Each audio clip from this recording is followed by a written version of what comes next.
Okay, I think we're going to get started.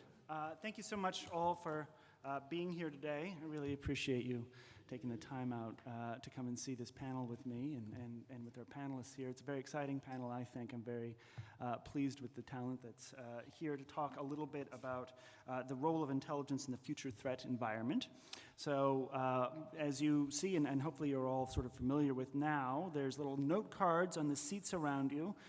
Use those to fill out questions, and then you can, we'll have people going around to pick those up and deliver the questions to me. Also, feel free to write down insults, helpful advice, recommendations for restaurants, but we can't get to all of them, so try and keep it brief. We're going to go down the line here, and I'm going to introduce everybody, beginning with myself. I'm Patrick Tucker. I am the technology editor of a news website called Defense One, where I cover the effects of emerging technology on national security. And I'm the author of a book on the future of predictive analytics called The Naked Future. And before that, for 10 years, I was the editor of a magazine called The Futurist, which looked at broad technological, demographic, and sociological trends, particularly technological trends, and how they would impact the future. So to my immediate right is Chris Hurst. He's the co-founder of a wonderful startup called Stabilitas. I highly encourage you all to check it out. It's a visualization and early warning kit for people that work in disaster preparedness, also in the IC, and he'll tell you a little bit more about that. Kathleen Hicks, who many of you I'm sure know, is the Senior Vice President and the Henry Kissinger Chair, the Director of International Security, their program at the Center for Strategic and International Studies. And last, Joseph Garton, who is the Dean of the Kent School for Intel Analysis at the CIA, and we lost a panelist. So again, feel free to come up with those questions. And I may also vamp a little bit, as is moderator's prerogative, to provide maximum framing for this discussion, because it's a really expansive discussion, because we are talking about the future. And I've been told that as long as I keep it a little bit away from the present, that the CIA is more willing to comment. So the farther away from August 2017 I get, the more loquacious the CIA can become. So looking forward to that. And with that, I'm going to let the panelists very briefly introduce themselves, and we'll dive right in. Go ahead. Thanks so much, Patrick. I'm Chris Hurst. I'm a former Army officer. About 5 or 6 years ago, I was sitting in graduate school, international development and data science program at Harvard, and business program, and I was talking to one of my West Point classmates who was in the same program, and we said, gosh, isn't it crazy that Waze will tell us traffic patterns instantly anywhere around the world, but we didn't have that same kind of granularity or dynamic access to security information. And so we built Stabilitas to try to solve that problem. We serve commercial customers. We use AI. We use collaboration, as you might guess, across firms and within firms. And we make lots of systems talk well together. So that's it. Thanks very much. I'm Kathleen Hicks, by the way. We've lost a panelist is my new favorite euphemism. I look forward to hearing it from the Russians soon in some unseemly context. I am not an Intel analyst. I'm not a technologist. I was asked to come up here and speak, if you will, on behalf of the policy-making community and what they need from Intel and how Intel is changing as we look into the future. And I'll simply say there that I think what everybody knows is a very competitive space. It's a space of ubiquitous data. And it's also a space at the same time where the view of expertise has declined rapidly, and in particular, frankly, for the Intel community from 9/11 to the Iraq War. There is, in particular, a burden on the Intel community to prove its comparative advantage against any given person in the world holding their Twitter feed and deciding they can assess best what North Korean intentions are. So I think it's a real challenging environment for policymakers to understand what to trust and where to get that information. And it's challenging for the Intel community inside government and then more broadly to demonstrate how they can provide trustworthy, accurate information in a timely way when that data is so ubiquitous. We've lost a panelist will be the name of my next band. I like that a lot. Until then, I'll keep running the Kent School, the Sherman Kent School for Intelligence Analysis. We provide analytic training for CIA's workforce, from brand new analysts right out of college all the way through our senior employees, as well as management and leadership training. Personally, I'm really glad to be here to talk a little bit about what we're doing, in part because I have a really intense interest in the future of intelligence analysis, intelligence community broadly, and how we compete in the space that Kathleen just alluded to. It will be a challenge for us. Okay, thank you so much, everybody. So let's dive right in. The topic, as we know, is the role of intelligence in the future threat environment. And in order to really drill in on what that means for your jobs and for the future of the world, I think it's important to frame that threat environment of the future to the extent that we can using data that's available. So there's a few things that we know about the world of the future. Let's pick an arbitrary date like 2030. And it's a very little amount of stuff. We know that there's going to be about 7.2 billion people, that the majority of the Earth's population, about 60%, will live in an urban environment. There'll be a lot of megacities, and this will affect a range of different military, intelligence, and political options for furthering U.S. interests. One of the statistics that I hear so often relates to this data ubiquity. I think it was Gartner that published the original statistic that we would have 21 billion Internet of Things connected devices by the year 2020. I think that Ericsson came out with 50 billion and was forced to walk that back considerably. But it's certainly a great deal more than existed in 2009. So we also know that average consumers will probably be producing 40 times more digital information than they did in the year 2009. It comes a lot from data that you're streaming and things like this, but I'm not sure how I'm going to have 40 times more time in 2020 than I did in 2009 to create that. But this is the limits of what we know based on sort of published statistics, and I'd like to turn to you, Kathleen, as your role talking to people in intelligence, but also policy and in the military and around the world. What are the most important things to keep in mind about the next 5 years and defining that threat environment? So I think, everything will sound sort of trite given current events. If everyone just opens their paper, everything will sound self-evident. But I think the incredible sense of unpredictability, you see this, I think, foremost in the decline, what I see is a rapid and precipitous decline in the value attributed to foresight. I don't agree with that, by the way. But that's probably where you see it most, where there's sort of a throw up your hands, switch to crisis response mode, because there's a belief that you can't quite get on top of things. And I think that has real implications for the policymaking community, but also for what they're demanding of the intel community. Are they demanding sort of those longer range looks? If they are, in what areas? So tech lines, demographic lines, futures country by country or region by region. Again, those are areas where I feel that there has been less demand, maybe because there's a belief, A, that it's not valuable, or because they believe they can get it elsewhere, or more on the crisis response mode, which I do think is happening a lot, of what's happening in the next day, what is so-and-so eating for breakfast, those sorts of issues. As you said, Patrick, there is a real explosion, and as I mentioned in my opening remarks, of connectivity. Most of that connectivity to date has been Europe and the United States. Use, for example, smartphones is just one way to think of it.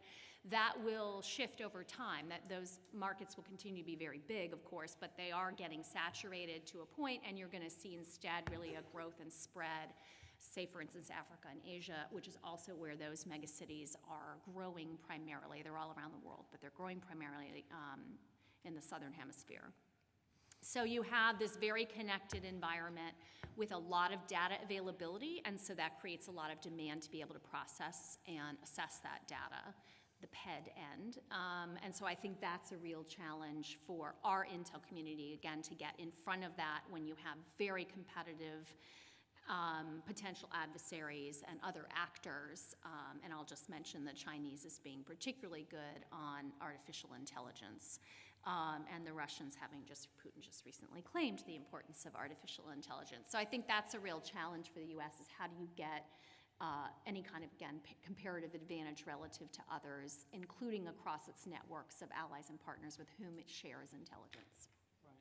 Thank you. The question of artificial intelligence, I'm glad we got onto that very early, because that's one of the solutions that continually surfaces as an answer to this data-rich environment and extracting meaningful information from it.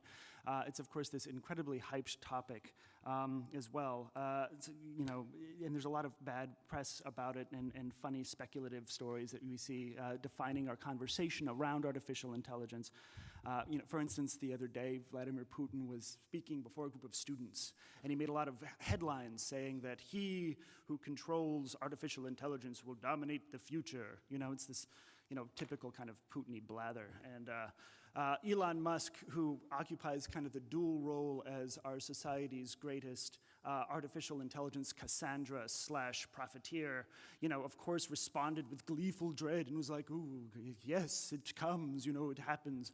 But whenever I talk to people in either the military or the intelligence community about what they want to actually do with artificial intelligence, they always come up with sort of the same thing, and that is, well, we'd like object recognition for ISR, for our voluminous ISR data, which means that we want robots to look at the video that right now we spend a lot of time looking at, and sometimes the robot will tell us when we should look at the video. And I really can't help but think, Joe, that there has to be some much more ambitious use in the future of this great emerging technology that's now reaching maturity. And I'll put that question to you too, Chris. When we talk about the future of artificial intelligence for intelligence collection and for creating intelligence projects, what's going to be different from today? I'll start with you, Joe, and then Chris. Oh, well, thanks. I was thinking about this. I was driving downtown this morning. I was lucky enough to be driven downtown. That gave me time to sort of sit and admire the traffic and think about artificial intelligence. And traffic is a good example of it, of both what it might be, which is there are lots of ways to use all of that data that's sort of drifting into the air all around you, the car sensors, the telephones, the iPads, the people taking selfies while they're driving. All that creates data. It can help you sort of understand traffic flows and provide you with some options about how to get to the convention center more quickly. The challenge, of course, is, I think, twofold. One is that the world is not made up of commuters, right? In a commuting situation, people are driving to work, and for the most part, everybody in the morning knows where they're going. And they're all going to the same place that they probably went the day before. They're not trying to pretend to be somebody else. They're not working in concert to surprise us. They're not trying to conceal their activities. And secondly, the data set is different, and also sort of the outcome is different. For a very busy policymaker who's used to operating in a world of briefing books and PowerPoints and talking points and binders, I need to find a way to be able to take that artificial intelligence and turn it into intelligence products that narrows his or her uncertainty about the world, whether it's tomorrow's uncertainty or 5 years from now. And these two issues, to me, I think, will confront us over the next several years, probably for the entire future of the intelligence community. How do we deal with all this data, and how do we translate all that data into products that a very busy policymaker or a soldier can use? Okay, Chris. Yeah, good. I would sort of take that question into two parts. In the short term, when at least we at Stabilitas think about AI, we're imagining an analyst, and again for us it's typically an analyst on the commercial side, but they're looking at the universe and they've got their telescope and they're looking around for that meteor, and they can only look at, their aperture is only so wide, right? And so with AI, we help them expand the apertures and tell them where we're seeing signals that they should look, right? And I think that's pretty similar to your military use case today. And so that's more of like an exosuit that just expands the capacity and saves time for today's analyst. I think what looks future, at least in our vision for the future, is more predictive analytics. And so I was talking with my data scientist exactly about this question last night. And so we've seen RFPs from the Intel community or that look like, that ask questions about prediction assuming like strong hypotheses. So for example, a shortage of food in a region in Africa causes a spike in prices. That spike gives us a signal that look around shortages, there might be violence, and then there's an election, and so therefore we should predict election violence in those areas. That's sort of a politically science-driven hypothesis about violence that we can all kind of do today. I think what's different in the future is using an ML model to make predictions that no human could really imagine, right? So I'm going to be slightly facetious, but maybe it's a bad Kardashian episode, a road closure, and a hot summer night leads us to expect strong trends around certain types of incidents. Now again, there will always be the bad guy that wakes up on the wrong side of the bed and says today's the day. But where there are patterns, we think that AI can do a better job in predicting those. Yeah, well, I always knew that at some point the Kardashians were going to cause a riot, so thank you for validating that hypothesis. And thank you, Joe, for bringing up uncertainty, and I'm going to drill down on you a little bit about that, because that's sort of a really key question when we talk about using artificial intelligence to create products for the intelligence community that must then be digested by the public. I don't know if anyone yesterday saw Don Merrick's, who's the sort of head of S&T for the CIA, gave a great presentation, and I put the question to her about what she would like in AI as she develops AI tools for the CIA, and she listed, some of the things that we were talking about, here, object recognition, that sort of thing. But she also said she wants to be able to convey a higher level of certainty, both in the back end in deciding what to task assets with in terms of collection, but also in terms of the product that she eventually has to deliver.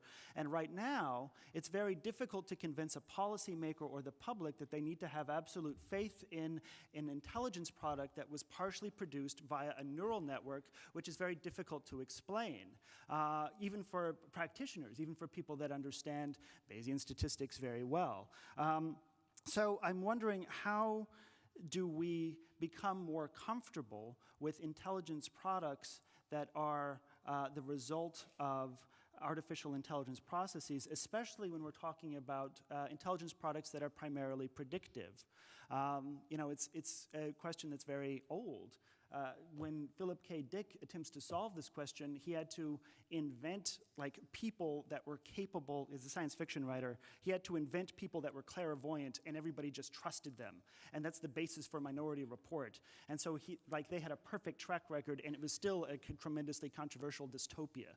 So when you're talking about human systems and politics, Joe, how do we get future lawmakers or the public even to better trust intelligence products that the intelligence community has created using somewhat nebulous AI processes? It's a challenge for sure, and I think the answer comes partly through transparency. That is, an unfounded confidence in artificial intelligence can lead a policymaker to make the wrong decision, to lead a commander to make the wrong decision. Unpacking what AI is and isn't, who wrote the algorithms, what biases exist, what biases might exist in the data itself, that kind of transparency, I think, is really critical. Look, today, I think when you read an intelligence assessment, as a policymaker, as a consumer, you have, I think, a fairly strong sense for how information comes to the intelligence community. And you have confidence in, I hope, in our handling of that information. When it feels like a black box, when the transparency isn't there for the consumer to understand how judgments were made and how biases were counteracted, then you're going to have a hard time convincing the policymaker, which is, I think, somewhat surprising, maybe counterintuitive, because most of us who have a phone in our hands right now will look at it and look at a headline and we'll have confidence in what the headline says or what the tweet says. But a policymaker, I think, like an intelligence consumer, generally, rightfully, will be more skeptical about the intelligence community. Transparency, I think, is part of the solution. Go ahead, please, Kathy. Yeah, I mean, I think I completely agree with that. I think the other piece of it is to always remember that the policymakers are hardly Jedi Knights. I mean, they're humans, and if they drive to work in a Tesla someday, would we all be that lucky? But drive to work in a Tesla, and they're using Waze, and they have news aggregators, and they're going on Amazon, and it's telling them what to buy. They become over time quite used from the outside in, if you will. It doesn't start probably in the Intel community for most of them. It starts with how the culture in which they are living.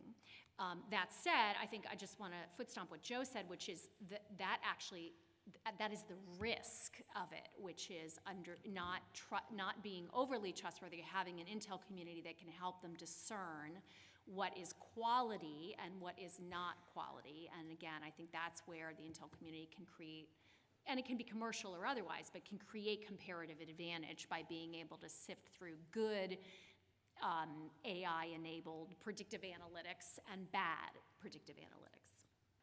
I'll put it to you too, Chris, because the Stabilitas platform is very much sort of about this. It's about creating an intelligence, a visualization that a lot of people have to react to and have full confidence in, and you have to do that as an entrepreneur. So what goes into that?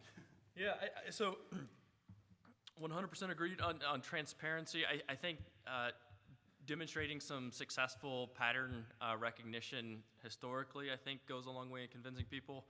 To your point, Catherine, many people don't know, a lot of the Amazon recognition was actually humans for a while, right? So it was like Mechanical Turks who were doing it back in the background. So there was actually a human component. And I think it's interesting that you mentioned Waze as well. It is all humans, right, who are just driving around, and that data is being collected. And so I think for us, we don't paint we think AI and ML is an incredibly important part of the future, but the future on the Intel side in the commercial space is not dominated by Intel and ML. I think an equally important component for us is collaboration. So I mentioned that at the beginning, and that is that, could I just raise your hand? Who works for an organization with, let's say, more than 100 people? Probably everyone, right, except for me. More than 1,000? More than 10,000? More than 50,000? Okay, good, thank you, that's helpful for me. Imagine, you don't have to imagine, we just saw how many sensors all of our organizations have in the field called employees and staff members and contractors and people, right? What if it was very, very easy for, actually, please raise your hand if you have collegial conversations with analysts or other security-minded professionals at a different organization than your own. So this is, someone, you kind of trust them who works at a different organization, right? So today, you guys meet for coffee, you share conversations about like job, career aspects, other things. What if you could just as simply share information about security incidents? So I don't know if you caught what we just did. I tried to make the case that if I can help your millions of employees that are represented here communicate better with each other and with your intelligence teams, and then help those teams communicate better across firms, we could have an incredible network we have an incredible network just in this room. The thing that's missing is the technology to share that. So apologies as a little bit of an aside, but again, AI is a critical component, but not the single component for intelligence, the things that look different in the future. Right. This is a very good point. It gets us into this question of transparency, which I think is so critical for the future of the intelligence community, particularly in light of recent events. And we all know, the headlines. The case in point, 2016 election. And again, this is a post-political discussion. I don't care how you vote or what you think about the Constitution or any of that. It's garbage. July 2014, a private cybersecurity company comes out with an estimate that something happened. It was an attack by a foreign nation state. The IC is silent on that, largely, except for a couple unsourced reports until basically the fall. And then you get to January, and there's a much greater report that comes out. And now look at yesterday. Facebook, here we are, September, of 2017, finally acknowledging that there was an active effort by a hostile foreign government to influence U.S. people by buying ads on Facebook. And imagine what would have happened if they had come out with that just declaration a little bit sooner. So this question of when does the intelligence community make their assessments public, how do we increase the ability to do that faster in a way that is much more news relevant without politicizing it or taking authority away from public policy leaders who we trust to create policy around that. I'll leave this to everybody. First of all, is it important that those major new findings that are of relevance to everybody become public sooner? And how do we do that? How do we achieve that level of transparency? And I'll start with you, Joe, and then go down. Lucky you. Look, I think we are in an environment today that is substantially different in terms of not only the transparency of the intelligence community, but the sort of speed with which information moves from the classified domain into the unclassified domain. So I've been at this for almost 32 years. And I think to a much greater extent, certainly than when I first started, there is a kind of collaboration with, between the intelligence community and the policymaker that then flows into the public space. The challenge, of course, for those of us in the intelligence business is protecting our ability to collect and analyze and then produce assessments or produce intelligence products for whatever kind of consumer in a way that doesn't sacrifice that capability in the interest of sort of speed and transparency. This is a tough balancing act. I think it's one that requires kind of continuous evaluation and reflects sort of, I suspect, kind of continuous tension between the need to protect and the need to share. And I think we can't also lose sight of the fact that in all of these really, really hard questions, the kind that you're posing here and the kinds that we will deal with in the future, there often are not simple answers. Mm-hmm. And the first answer is often not correct. As information reveals itself, as it transpires, as you peel back the layers, you find out more and more information which leads you in different directions. And again, this partnership, I think, between the intelligence community and the broader security community represented in this room, or with the media, academic institutions, is really important in helping you find the answers, the truths. But the truths are elusive and reveal themselves sometimes over time.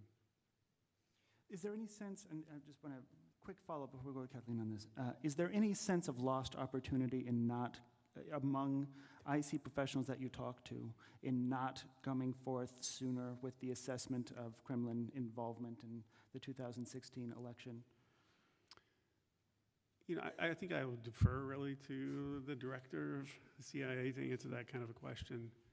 Well, I guess he'll be here later, so. Yeah. Well, I'll just to help Joe out a little. I mean, the intel community doesn't, I'm not saying this bureaucratically, but they don't get to make that call. That is a call that is made in a policy context in which the intel community is represented, of course, and is part of that conversation. And as Joe was saying, it's extremely context dependent. And I think there is, my view is there is a sense that sometimes those calls have not been made correctly, that the wrong interests were prioritized. But some of those interests, to put a finer point on what Joe said, very, very frequently involved intel we don't own. It's owned by other countries. I think the American public, I think our community in this room understands that. The American public is very unknowledgeable about the fact that much of the intel that matters on big problems of the day is coming from other countries, and we don't get to decide for them, except at the risk of blowing up the relationship, which seems to be something we're willing to do from time to time. They get to control whether we get to release it and how we do it and how we scrub it, and that's all very carefully constructed and inside a whole context of series of relationships that have other priorities. So it's not easy, and it can be easy, but if we do that, we can burn a lot of things, not just sources and methods per se, but also relationships. So I'll leave it at that. Well, actually, I'm going to jump here into all of these different questions because I think some of them will be directly relevant to you, Chris. And they're so great, so we're going to get at them. Here's the first one. Are big data, AI, and the need for intelligence to protect the country on an inevitable course to crush personal privacy?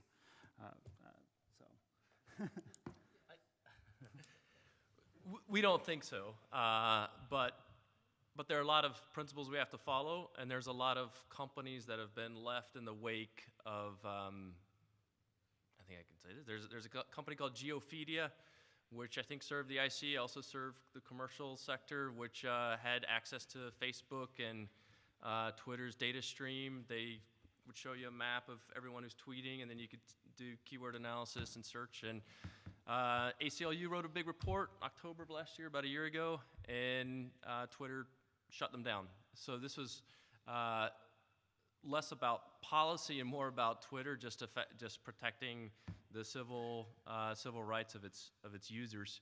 I think for us, and I think for any company in this space, I think transparency. There's some principles that you have to follow. So transparency, allowing people where possible to opt in and opt out. I mean, if people put something out in the public domain, then they've sort of opted in. But where possible, we give people the ability to opt out, and we're transparent to the degree that we can. Joe, is the future of intelligence collection on an inevitable crash course against personal privacy? No, I don't think so. And from a couple of standpoints. One is no intelligence agency is a free actor, right? It responds to executive branch, judicial branch, and legislative oversight. And so those are decisions really that are not, I think, kind of taking up Kathleen's point earlier, they're not decisions that the intelligence community makes. They're decisions that policymakers, Congress, and courts make. And the intelligence community, at least every professional that I've ever worked with, is exceptionally careful about operating within those bounds. Just by way of curiosity, how many people here are actually in their daily work concerned about this question of privacy and broad citizen privacy and where that butts up against your work life a little bit? That's good. That's a handful. So there's a, I think, very good piece of research from the Pew Internet and American Life study that came out with a poll in January 2016, which I recommend to all of you. And it sort of shows the future of this question, because the way we talk about privacy now is really kind of antiquated. For young people particularly that are in a highly mobile environment, privacy is much more of a transactional concept. Social media networks are great at using that transactional sense of privacy that young people have in order to, collect information from them and then show them ads and also deliver value. And I think one of the big problems for the intelligence community, and I think it's a chronic one, but it's not something that you can ever get around, is that your value proposition for collecting information is basically we made the world safer, but we can't tell you how. And so that's, first of all, thank you for doing that. But also, until that value proposition changes, and I think that Pew poll is a great example of people's thoughts on transactional privacy, then you're always going to have a hard time asking for people for more information, even benign information. And that goes to this question of trust. and the trust that exists between the IC and lawmakers, but also between the IC and the public, and firming that up, which is something that I think everybody would like to see happen a little bit more. Let's go to, here's another one that I think is very good. Intelligence collection is about access and sources with access. What are your thoughts on open sources with unknown and timely access? The IC confidence in those sources has been mixed. Go with Kathleen and then Joe, and then Chris. Yeah, I mean, if I understand the question, I definitely think most policymakers and increasingly the IC itself have an all sources, at least principled approach. But again, you know, part of it is the crush of time. How fast do you need it? You know, and that really, more than anything, maybe helps you gauge how you pitch the quality of what you're sending. I think the IC is, generally speaking, as a policymaker, is always very good about giving you a sense of the reliability of the data, and they're very conservative of late on that for good reason. So I don't think there's an unwillingness like there used to be to look at open source, but I think there probably is some jaundiced view about the quality of a lot of it. I would just add that the fundamental tradecraft of intelligence, and certainly intelligence analysis, which is the world that I represent, is applied to all sources of information. So I think that open source data, and let's just take social media data, foreign social media data, is another source of information in which analytic tradecraft is developed, tested, evaluated, and hopefully improved upon in a continuous kind of way. This is not really a new problem. What is new is sort of the volume and velocity of that kind of social media data. But dealing with incomplete, incongruous information is not a new challenge for the intelligence community. It's one I think that we're pretty well positioned to deal with if we can deal with the questions of volume. How will you be dealing with that question of volume differently in 5 years from now than you see people in the IC dealing with it today? You know, look, I would defer really to people like Andrew Hallman or Don Myricks, I think, who really are spending all of their time thinking about this. But the challenge for us is how do we ingest all of this data, condition it, sort it, make sense of it? Mm-hmm. Again, foreign intelligence data. And then for us, I think, certainly in the analytic community, is how do I translate that into actionable intelligence for a senior policymaker? Mm-hmm. Or, again, that soldier in the field, or the NGO worker, or whoever the customer might be. Data collection in and of itself is not particularly helpful. We want to turn data into answers. So here's one specifically for Dr. Hicks. How capable will our policy institutions in the US and globally be in setting a reasonable regulatory and privacy environment for AI advances and its social impacts? I think that's a great one because we're having this huge conversation about international institutions, domestic institutions. There's a lot of friction right now between them and some very big problems in front of them. So if you could grade their ability to actually handle these big challenges, what would you give them? So I think that there's no doubt in my mind that the tech in multiple areas is outpacing the ability to assess and create the norms around them, period, full stop. I think this may be prejudiced by the fact that I work in a think tank, but I think the real place where progress needs to be made is on the civil society piece.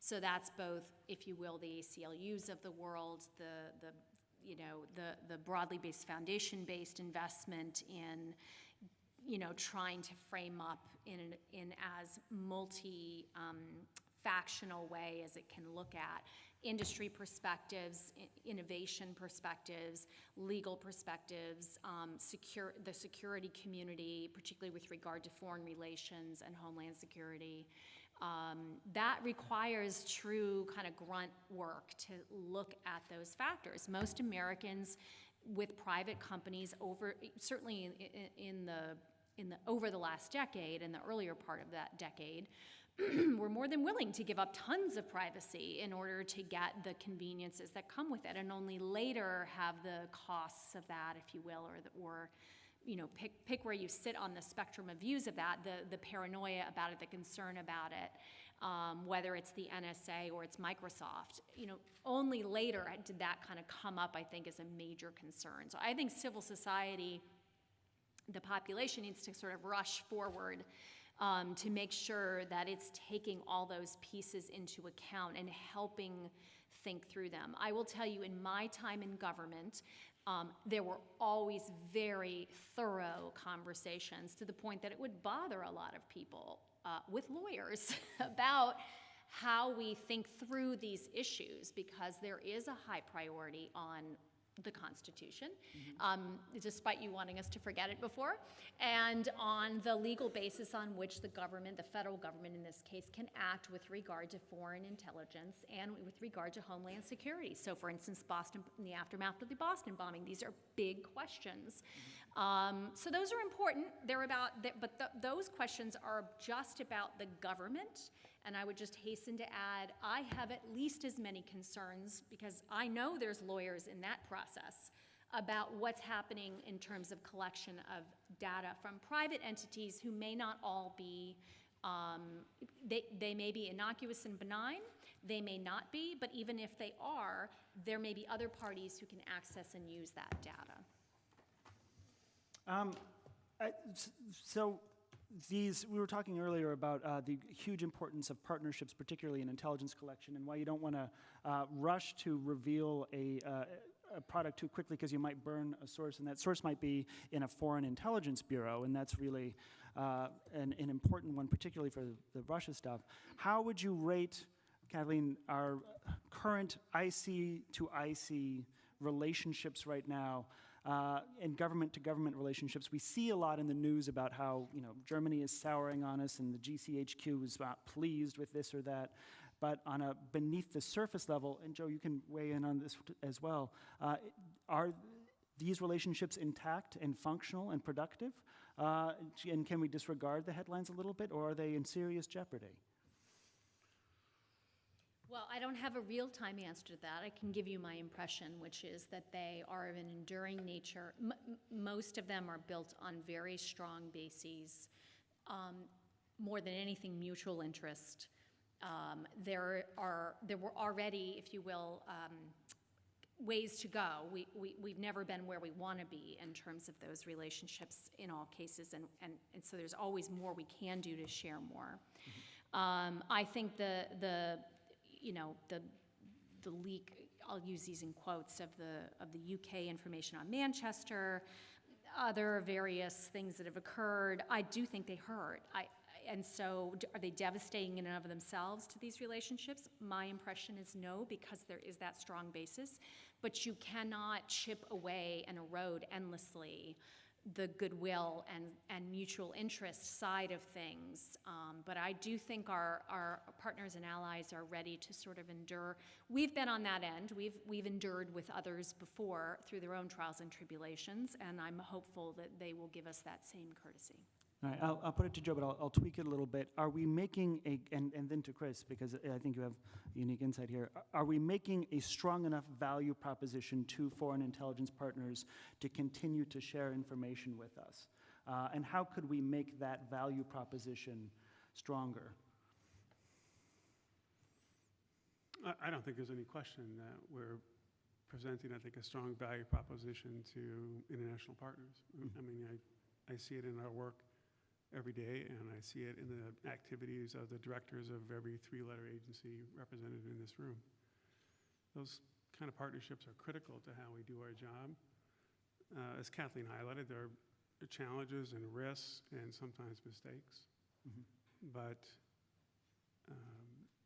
I certainly think within the U.S. intelligence community and our key foreign partners, no one would want to accept the risk that would come with turning your back on those key relationships. Okay, and I'll put it to you, Chris, because in many ways you actually are improving on the value proposition by delivering this really, one of these really awesome tools that people can use to see how their intelligence transforms in like real time. And so aside from the obvious enduring importance of these sorts of things, I wonder if there's something in terms of delivering output that can be accelerated to kind of reveal to more potential partners sooner the value of sharing information with us and embarking on missions with us. Yeah, I mean, man, it's an interesting question. Is there more that firms like mine and just the broader intelligence community can do to show the benefits of collaboration? I think so. So this question is really about protecting foreign relationships, and the way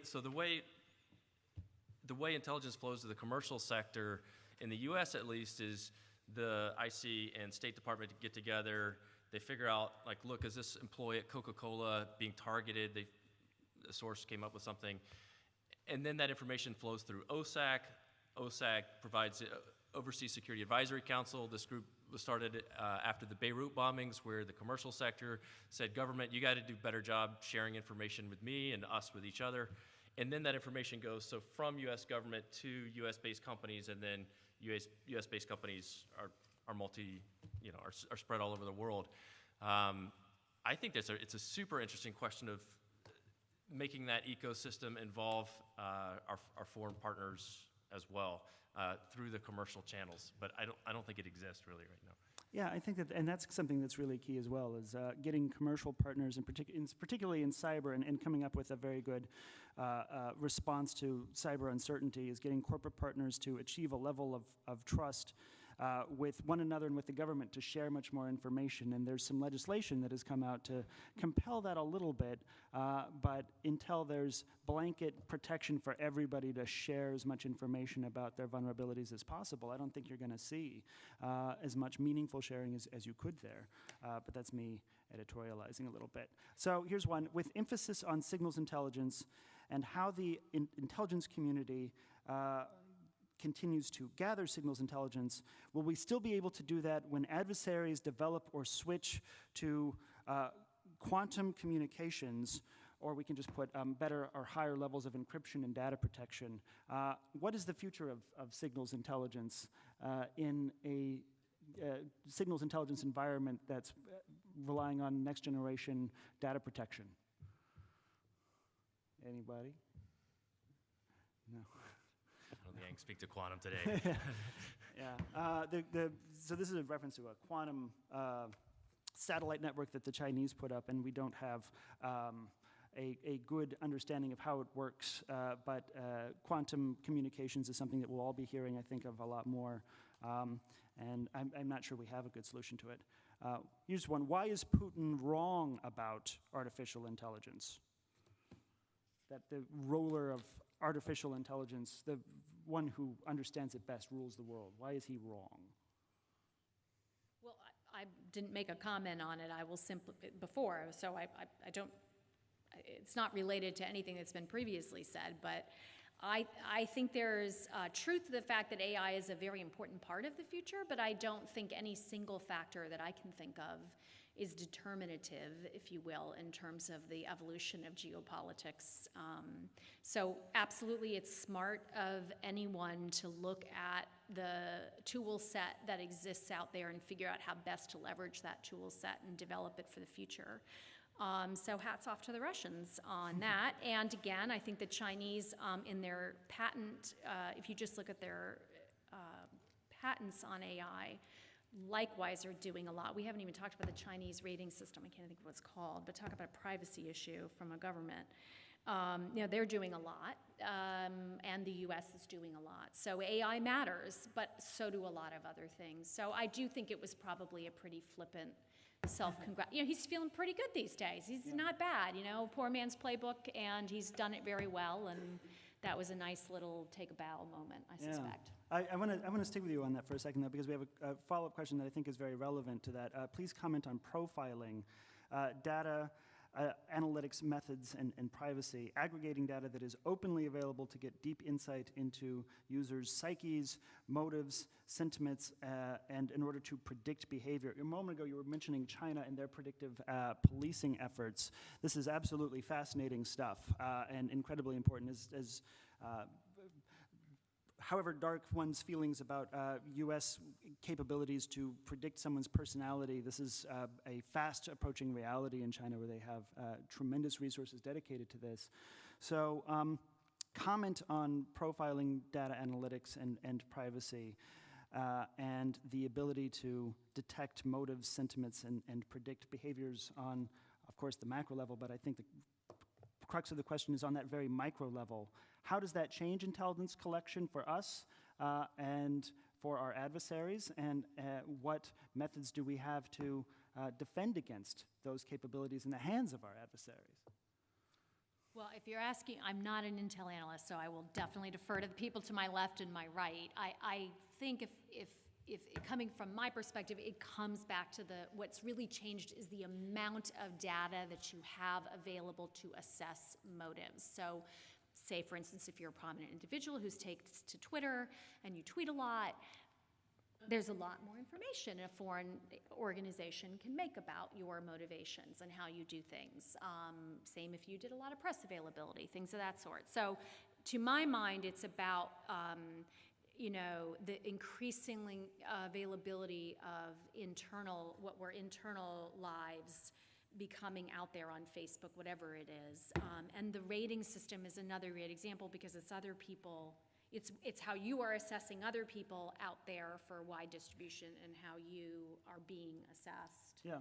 Uber would be an example of that. Yeah, Joe, I'll put it to you. What role does emerging abilities to profile and in many ways predict behavior on both the macro and especially the micro level, what does that mean for the future of teaching Intel analysts about doing the work that they need to do?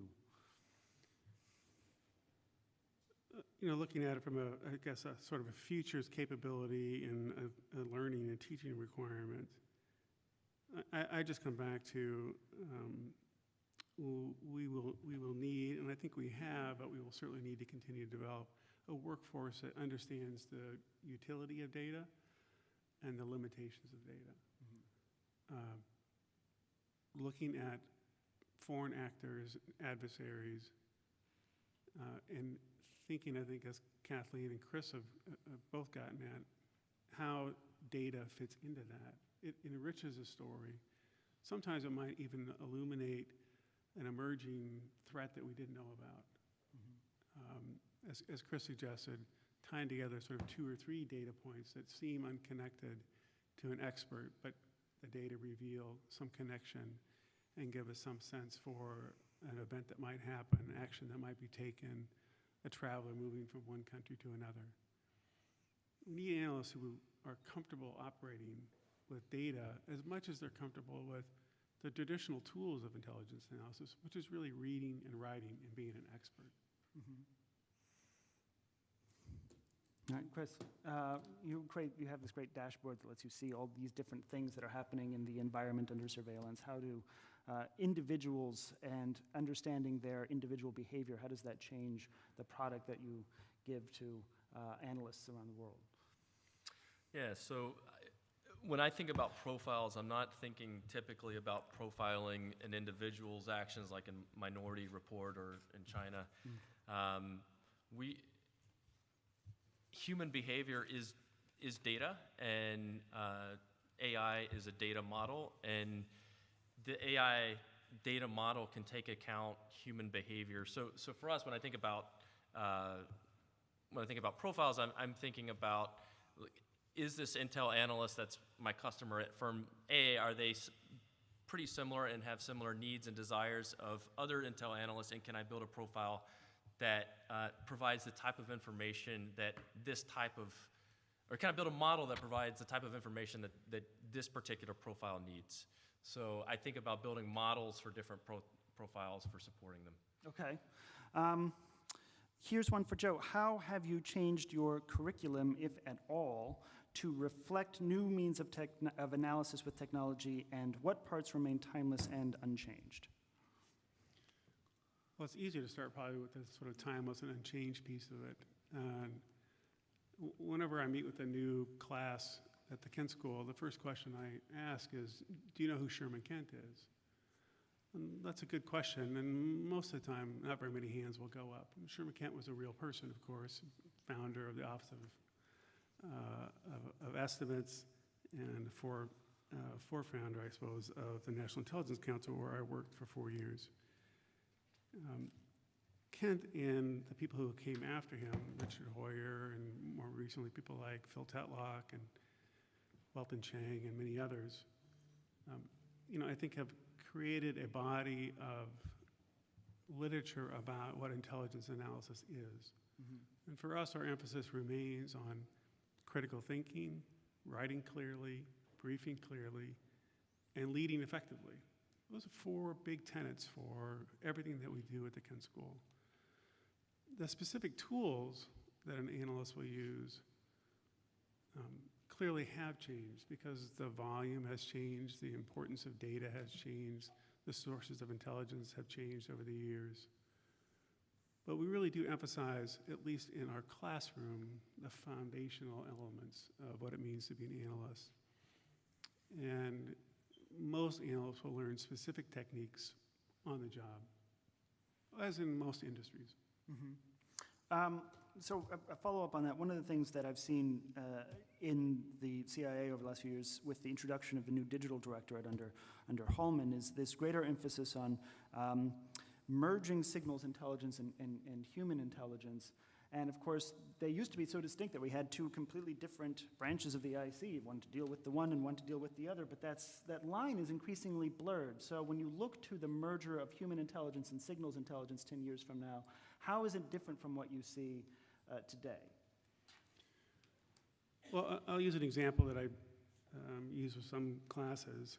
So, for example, if you were trying to start the Manhattan Project today, mm-hmm. could you keep it secret? No, right? No, not only because we live in a world of sort of ubiquitous cameras and surveillance, in a sense, but because all of you would be creating data. Right. You'd be going to Oak Ridge, Tennessee, or the University of Chicago. You'd be using words that you never used before. You'd have friendships that you never had before. You'd be going places and learning things and reading books that you never read before. All that data today can be collected and sifted and connected, like smart people like Chris are working on. Before, I think traditionally we would have tried to break those problems by trying to be smart and read a lot and sit and look at the note cards and the Post-it notes now and stick them up on a wall and try to sort out a problem. Today, data can help us do that faster and better, and I think deliver a product, an analytic product, to a policymaker with greater confidence in the findings. Yeah, no, that's a fascinating take. There's always this question of how much information do you make public with the expectation that anything that you collect will eventually be lost to the public, and trying to do that as smartly and intelligently as possible. It's kind of the basis of the book that I wrote. But after I wrote it, I ran across this fascinating researcher, and I think it's of use to the audience. He actually developed a formula to predict how long any particular secret, in this case it was a conspiracy, could last. And the factors were how many people knew about it, how many times they had to use or keep the secret a secret, like whether it was one thing or if it was a program that they had to like go up and show up at every day. And on the basis of those 2 factors, you could determine the lifespan of any particular secret or conspiracy. And he was applying it to global warming with the assumption that, if global warming were a conspiracy that somebody hatched, how long would it be before it got out? And it was almost, immediately, so which means it's not a conspiracy. But it occurred to me that if you understood how many secrets there were in government, how many people had access to those secrets, and how many times they had to connect to that secret on a daily basis, you would have an actual formula to predict how long that secret would stay a secret, and you could use that for classification, and then you would know how long to classify something. So I thought that was fascinating, and I really hope, then I reached out to everybody in the IC, and I'm like, how many secrets are there, and who knows them? And they're like, we're not going to tell you that, like, at all. But maybe somebody should give that guy a clearance. I don't know. Kathleen, do you have a go-to app that you use for getting smart about the world? I don't have one, no, I don't. I definitely take in as many sources as possible within reason, like I have limits to how much I can tolerate RT would be an example. But no, I don't. I think like many Americans, when I wake up in the morning, the first thing I reach for is my phone. And again, increasingly that will be happening all over the world, not just in North America and the United States. And I'm looking at 3 to 4 different sources that are a combination of conventional news to Twitter, to other, it'd be interesting if that came from an foreign intel. I use Twitter. You can look at my feed to see what I'm reading.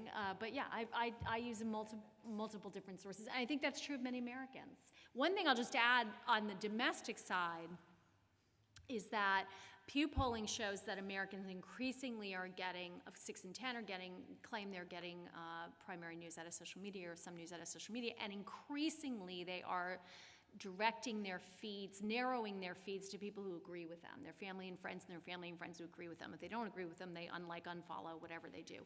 And so we are polarizing. I know you know this, but we are polarizing our news and information, and we're increasingly comfortable with that. We're okay with it, because Pew polls that as well. And on the ends of the spectrum, conservative and liberal, we're particularly okay. In the center, there's still a little like, well, I should probably get multiple sources. But people increasingly are choosing the news and information that fits what they want to hear. There's some great literature on this.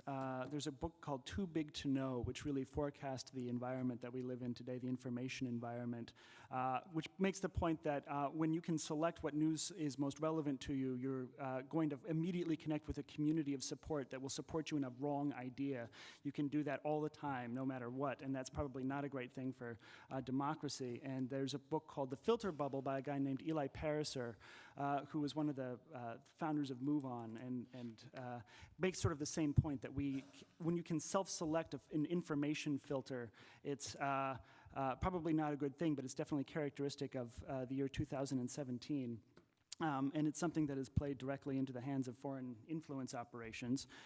It's actually rooted in neurological functioning. There's a part of your brain that seeks and repeats information that's of most value to your self-selected social circle. You were evolutionarily programmed to do this, to be friends with the people we think are like us. And so incoming information that contradicts that, we treat as incredibly hostile. Not only are we defensive against it, but we're aggressively defensive against us. And that is kind of a recipe for calling everything fake news. And it's actually rooted in the brain. Some recent research has shown, research from special operations forces, actually. It was sort of fascinating, too. So I'll let that sort of sit there with you guys for a second. Let me see. Oh, I also wanted to point out, if you want an app to know what the future holds, you should go to Defense One, and you can just download ours. If we can't predict the stock market... I'm just going to add, it is in my Twitter feed. Thank you. Very good. See? Excellent. If we can't predict the stock market, why do people think AI will be able to predict future activities of groups of people or bad actors or otherwise? Why do we think that? If we can't, if our window into future movements that everyone is looking at, like the stock market, is so opaque? I mean, Go. can I take this one? Yes, please. People pay lots of money for proprietary AI models that they believe do predict the stock market. I think over time, we'll see whether or not those hedge funds continue to do really well or not, but some of them have done very well on some pattern matching. So I think the basic premise is it's at least a question. I think the data we'll see. Yeah. Yeah, I think that the number of factors that go into predicting any stock market are the complexity level is far too great, whereas the number of factors that might influence a person's behavior will be dependent on how far out you want to go. And what those factors are, but it's a different scaling problem, I would think. Go ahead. If I can add, I think that's a really interesting question, and I think a provocative way to pose it. The challenge, and maybe the opportunity for the intelligence community and for commercial partners in kind of like business, like Chris's, is exactly the last point that you made. That it's the proximity to the problem that matters. So can't predict the stock market other than to say it'll go up or it'll go down. I can't make money on that. I can make money on a trade that's going to happen 2 minutes from now or 3 minutes from now. Just as in weather forecasting. When you look at hurricanes, you can say, well, there'll probably be a hurricane in September. The prediction gets more and more accurate as the hurricane gets closer to your window. Right. And the opportunity and challenge for the policymaking community, I think, is leveraging the intelligence to make decisions in a time that is still constructive, right? So that you're not acting in extremis. You're acting in a measured manner wherever possible by anticipating events. Yeah. Go ahead. Well, I was just going to say, I think that's exactly right. We've talked on this panel about assigning probabilities around expected events, but also I think for us, we're looking for seeds in social media that at least draw the aperture to that, rather than being able to make a grander. So it's about resource allocation rather than taking huge bets. Yeah. I should say that the CIA is having some very good success in this. Andrew Hallman, I think it was last year, gave a presentation where he was talking about the use of open source indicators like social media to predict civil unrest, and they had gotten pretty reliably out by about 3 days. So you can predict different levels of social unrest with a very high degree of confidence about 3 days out, using mostly, in fact almost entirely, open source data. And that has effects on the stock market, but it certainly has effects on national security too. What will we be talking about in 10 years related to the future of Intel? Will we be talking about the same things, or will we be talking about completely different things? Go ahead, everyone. Kathy, I'll start with you, Kathy. I only have a flippant answer, which is I can only hope we'll be speaking about them largely in English. That's my focus. That's very flip. Joe. The prediction of the future, and I'm not in the prediction business, and the agency really isn't in the prediction business as much as the forecasting and warning business at times. Right. 10 years from now, it'll kind of look like this. Right? I mean, that's mostly the case, that the future looks like the present, it's just a little bit different. I'll give an unsatisfying answer that I don't know. But 10 years in AI is a pretty long time, and a lot of things change. I do want to just make a quick point here.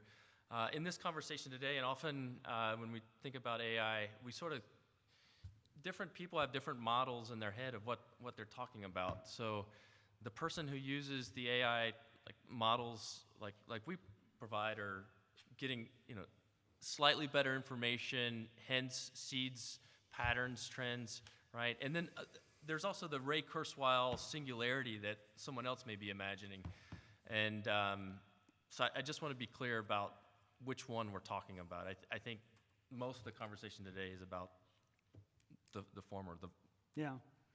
Well, so on this, one of the things, there's this sort of medium point between the Ray Kurzweilian future. He's the wonderful futurist that speculates that by the year 2040 we'll have created a machine that is much smarter than all of humanity, and it will change history forever, and we reach a point of no return, versus a more traditional view of the future, that it follows clearly perceptible trends and it's relatively free of surprises.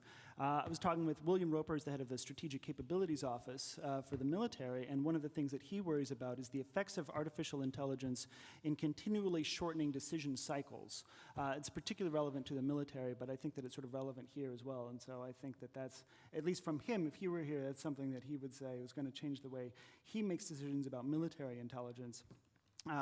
And I, for one, think that, I don't have as much time as I used to perceive myself having time to make good decisions, and I hope that that's something that changes, because if that continues on its current trajectory, then we won't have any time to make decisions on the basis of all the information that we have. Here's one. Mr. Garten, that's Joe, previously worked in the NIC. I'd like to know his experience with the NIC's multi-year unclassified global futures project as an analytic exercise. What reactions have the NIC received from policymakers, and is global futures forward-leaning or futury enough? Futury enough? Well, thanks for that question. I would put a plug in for the National Intelligence Council Global Trends Report, most recent edition that came out at the beginning of this year.